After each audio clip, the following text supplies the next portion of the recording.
Hello everyone, welcome to Sanmarga classes. ಅಪವರ್ತಿಸುವಿಕೆ ಅಧ್ಯಾಯದ 42ನೇ ಪ್ರಶ್ನೆಯನ್ನ ಗಮನಿಸಿ.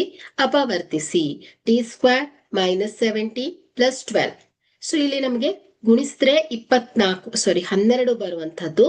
ಸೊ ಅದೇ ಸಂಖ್ಯೆಯನ್ನ ಕೂಡಿ ಅಥವಾ ಕಳೆದಾಗ -7 ಬರುವಂತಹ ಎರಡು ಸಂಖ್ಯೆಯನ್ನ ಹುಡುಕ್ಬೇಕಾಗತ್ತೆ.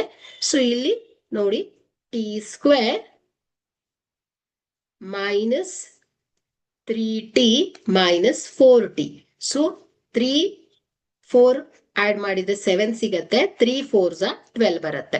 ಓಕೆ, ಸೊ ಆ ರೀತಿಯಲ್ಲಿ ನಾವು ಮಧ್ಯದ ಪದವನ್ನ ಹೊಡ್ಕೊಂಡಿದ್ದೇವೆ. ಸೊ ಈಗ ಗುಂಪುಗಳನ್ನಾಗಿ ಮಾಡಿ. ಸೊ t² - 3t ಅಲ್ಲಿ t ಸಾಮಾನ್ಯವಾದಂತಹ ಪದ. ಸೊ ಬ್ರಾಕೆಟ್ ಅಲ್ಲಿ t - 3. ಸೊ ಇಲ್ಲಿ -4.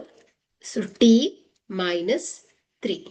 Okay, plus minus minus 4 into t 4t. So minus minus plus 4 3s 12 ಗೆ ಸಮನಾಯಿತು. ಸೊ ಈ ಎರಡು ಪದದಲ್ಲಿರುವಂತಹ ಸಾಮಾನ್ಯ ಪದ t - 3.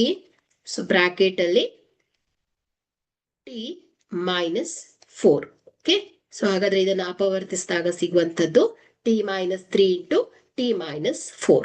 Okay, thank you.